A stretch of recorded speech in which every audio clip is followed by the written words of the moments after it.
Hey, what's up everyone? My name is Matt, with me is Dylan, you're watching Fantasy Filmball, and today I'm going to be breaking down the documentary short category, giving you a little perspective on what each of these films is, what their bonuses are, what their pros and cons, I guess, for each film, why they might make it, why they might not make it, and yeah, we're gonna be discussing all of this. Now, I'm gonna say right off the bat, this is the one short category that I have not seen every film in. I'm still missing one of the films, which I've ranked sort of arbitrarily just based on how it sounds. But for the most part, I feel like I kind of have an idea of where this category is going. I am a little bit less confident in this than with the other ones. All right, then let's just dive in. Number 15. Number 15. Okay, I'm going to start by saying I feel like any of these films could get nominated. There's some that I'm less confident in, and this is the one I'm least confident in. This is Shut Up and Paint.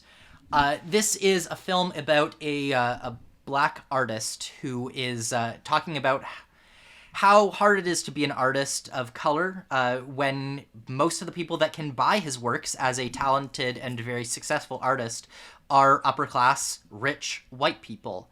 But he paints the paintings for working-class black Americans. And those are not the people that are able to access his art. And he's talking about how frustrating that is as an artist. Ultimately, I think that this is a film that is going to fall on the wrong audience at the documentary category at the Oscars, because who is going to be voting on this film? Probably a lot of upper-class white people. Mm-hmm. So it doesn't feel like this film is going to fall on the right crowd to really make a mark here. Number 14, I've got Nuisance Bear. I believe this is probably like top 5 on Gold Derby. Nuisance Bear? Nuisance Bear is 6. 18 to 1. Okay. So here's my argument against Nuisance Bear. It is a silent short film. There's no speaking, and it basically follows the story of... So in Churchill, Manitoba, in Canada, it's a town where basically polar bears are allowed to like run wild. It's kind of fucking crazy. Polar bears just, like, exist there. But sometimes they have nuisance bears, which are bears that come a little bit too close, and they have to get rid of them. And so that's what the film is about. It's about these bears that get a little bit too close into this town, and about the operations that are used to kind of take them away. Now, one thing I will say about this is the director of this film is really campaigning hard for this. Even going so far as to create fake LETTERBOXD accounts to give half-star ratings to every film on this list, except for Nuisance Bear, which gets a 5 out of 5. I have photo proof of accounts that have only rated these 15 films, gave 14 half-stars and 1 5-star for Nuisance Bear. Dedication. So nuisance. It's dedication. It's a real nuisance. Oh, and also here's the other thing. If you leave a negative review of Nuisance Bear on LETTERBOXD, the director will argue with you. I kind of wanted to go do that. Really fucking funny. It's really funny. Like I saw someone saying like, why are they calling this bear a nuisance? Like the title of the film is kind of, it feels wrong for what the film is, and the director comments, "That's kind of the point of the film, Greg." Well, moving from Nuisance Bear, what do you have next? Next one is Angola, Do You Hear Us? Voices from a Plantation Prison. This is a film about a playwright who basically takes this play that she's written about mass incarceration, and she takes it from prison to prison. And we follow her as she puts on a performance at one of the biggest plantation prisons, which predominantly, this prison is predominantly filled by black men. And this is a prison that is on an old slave plantation. And this documentary is basically talking about how the prison system in America is basically modern-day slavery. But it's all looking at it through the eyes of this woman who is doing this play talking about mass incarceration. Okay. I think that's why it doesn't feel very strong to me. It's because it's all looking through it. It's looking at this through the eyes of someone who is not in the system. That's why I don't feel very confident in this film. What are the odds on this one on Gold Derby? Gold Derby also has that at 100 to 1, and that's the first time you've mentioned one of the 100 to 1 so far. Oh, what's Shut Up and Paint at? 44 to 1. Okay, that tracks. Then the next one that I'm going to talk about here, Happiness is £4 million. This one, it's a film from one of the directors of, Jesus, I forget what she did. She made another Oscar-nominated short film a few years ago. This film doesn't seem to have the same grip to me. It's a movie where she interviews a wealthy Chinese businessman and talks to him about his aspirations. He's a real estate guy, and she asks him, like, what more could you want in the world? And he's basically giving the insights of, like, this is what it's like to be a rich person and you always want more. And he's basically giving, like, life coaching, but it's clear that the film does not very much idolize him because his life is very vapid and empty. But he keeps trying to convince us, like, hey, you'll understand when you're older why it's important to have, like, unlimited money. So, I don't know. I just don't think that this is the type of film that gets nominated. It's a bio thing of someone that I don't think really needs a bio thing of them. It's a profile doc of someone that doesn't really feel like they matter. And it's very cold, so that's why I've got it pretty low. What are the odds on this one? 100 to 1. Yeah, makes sense. Two Tracks. less. Okay, the next one that I'm going to talk about here is Holding Moses. Holding Moses is it's about a non-binary dancer and their child who this was the first one I watched, so I'm struggling to remember exactly what the child suffers from, but the child is I believe developmentally challenged. And ultimately, I think that the reason that the Academy is not going to focus on this is because it focuses so much on gender politics. And that is not a popular thing with voters who are the age demographic of the Academy. So ultimately, I don't think that this is going to connect specifically because of that. But at its core, it's a very sweet story of a mother learning to care for a child that they were struggling with for some time. But ultimately, again, I just do not see this being something that is going to connect with the voting base of the Academy. Currently, that is number 5 on Gold Derby.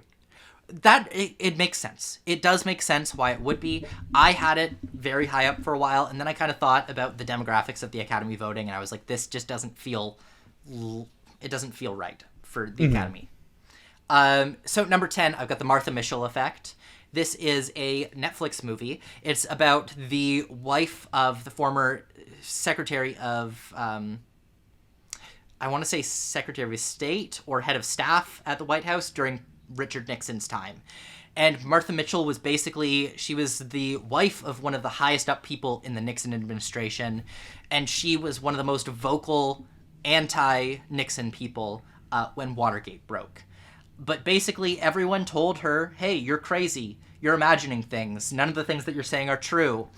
And she was basically gaslit. And ultimately, she was like, it's just a profile of a very important woman in politics.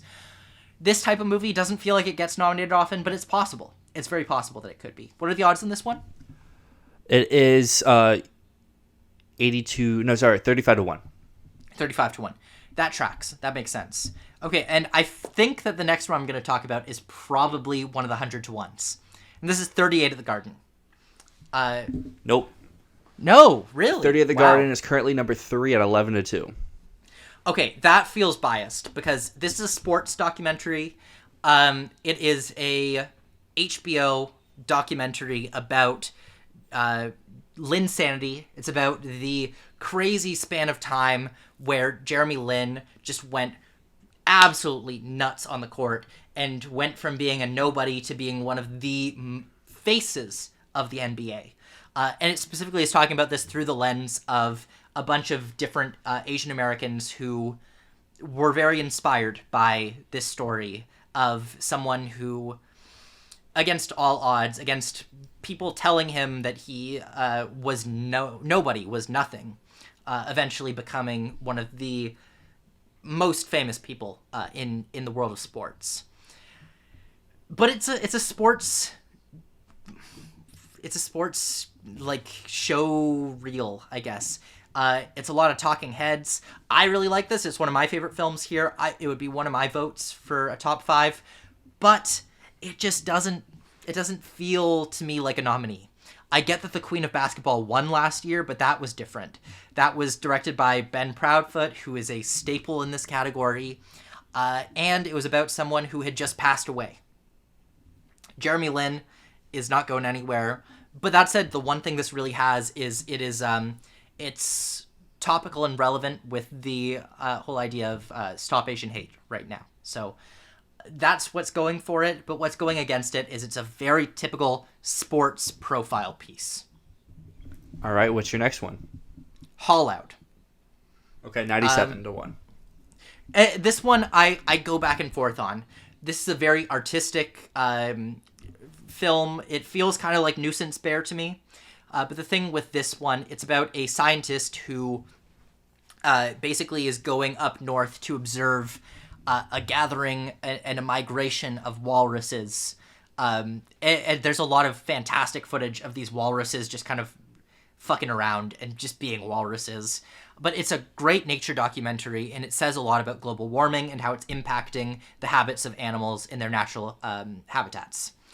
So that's why I think that this is possible. There have been nominees like this in the past, films that are very out there, films that are very artistic. That is not something that is a put-off in this category. So that's why I think it's much more possible than Gold Derby is giving it credit for. Number 6, I've got As Far as They Can Run. This is a film from Pakistan. It is a film about the Special Olympics, and it's like a sort of inspirational sports drama about 3 different families as they work towards Special Olympics gold. It's a film that tugs on the heartstrings. It's a very sweet film, although I think it's very misguided. But misguided does not dissuade Oscar voters. And this is a film that totally, despite feeling really, really patronizing, it could make it in. So, you have 5 left, right? Got 5 left. Do I still have both of the... Yes, you have 2 100-to-1s. You have number 1, number 2, and number 4. Okay, so I'm going to guess right now my next 2 are 100-to-1, and I'm going to tell you why that's bullshit. Okay. Number 5, Anastasia. This is 100-to-1. Yep. Yeah. So here's why it should not be 100-to-1. This is a film about a Russian dissident. It's a film about a woman who spoke up against Putin and the regime and became basically public enemy number 1 in Russia and had to leave and run away with her children. And in the process, she ended up losing one of her kids. So it's a film, it tugs at the heartstrings. It talks about the Russia conflict that's happening right now. It talks a lot about Ukraine. And it talks about a woman who's really important, very basically like somewhat this is a film of the times, and that's what it feels like to me. I have no idea why this would be 100-to-1, because topic matter, subject matter, the way it's treated, the festival run that it's had, this feels like a very potential nominee to me. But you're right, this could very potentially miss. It very potentially could miss. But to me, this is a way for them to talk about Russia in this category. And then is your number 4 Stranger at the Gate? That's 100-to-1? Yes. Jesus fucking Christ. No, my number 4 is How Do You Measure a Year?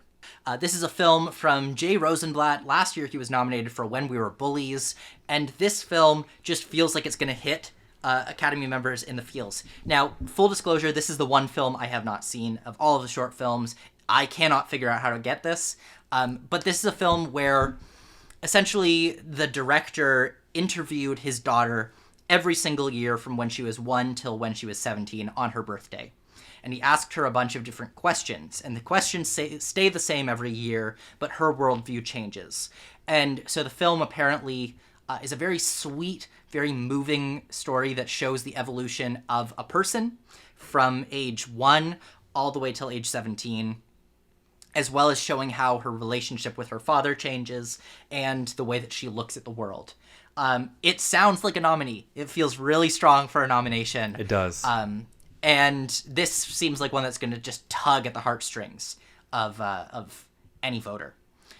Number 3, Stranger at the Gate. How the fuck does this have 100-1 odds? I don't know. It's the very bottom of 100-1 as well. Okay, here's my pitch for this film. For one thing, this is the most slick-looking film that we have here. But this is also a story of someone who goes from hate to love. This is a story of a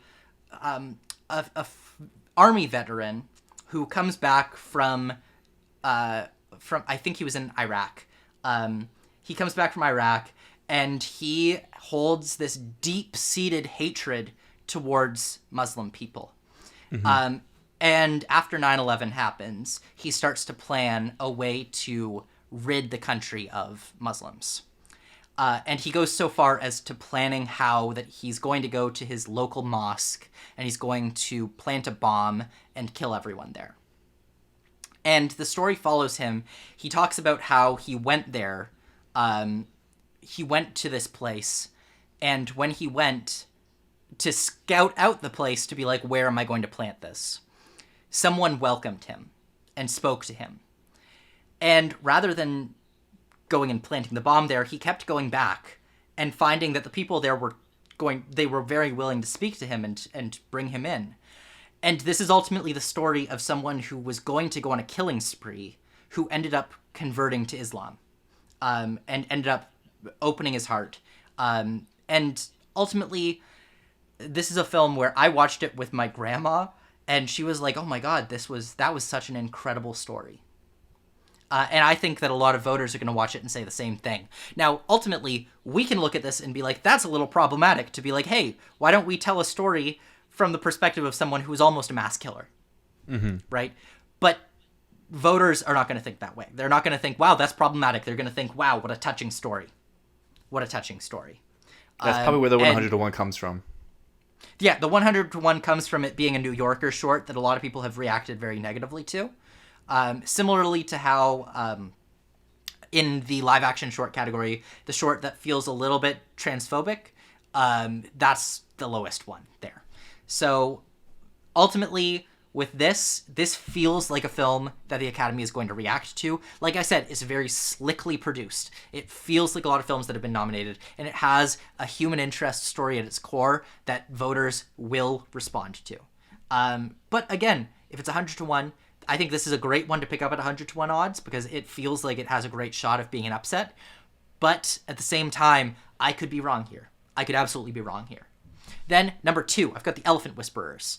This is a Netflix film. It is a beautifully shot nature documentary about people in India who care for elephants. I don't need to say much more than that. It's an easy nomination. They love their nature documentaries. They will go for this. It feels right. It feels like something that they will do. And finally, Disney Plus, The Flag Makers. This is a very patriotic film. It's a film that has a great narrative. It's very politically interesting. It's a film about marginalized people working in a factory that creates American flags. It's about immigrants who come to America and they find their first job working at making American flags. It's about black and brown people, people of color who feel marginalized by the police, who feel marginalized by politics, who make American flags and feel patriotism and pride in their nation. What a great narrative. What a great political statement. This feels like a winner in this category. Yeah, I think I'm going to go with the same 5 you have, but as far as I can run, feels like it should be in, but I also don't know really what to take out. Gold Derby also has the same Anastasia 1 is and the 2. weak one. Okay. Anastasia is the weak one here. All right. Then I guess I'll only keep 100-1, go as far as I can run as my 5. But you have the same 1 and 2 as Gold Derby in that order. Yes. Yeah. I mean, those two make the most sense. But yeah, if you want to get great odds, pick up Stranger at the Gate. Pick up Stranger at the Gate. It's great odds. I can't guarantee it'll get in, but it feels like a nominee. You heard that, everyone out there? Stranger at the Gate. Grab it. But until next time, my name's Dyl. And my name is Matt, and this has been Fantasy Filmball.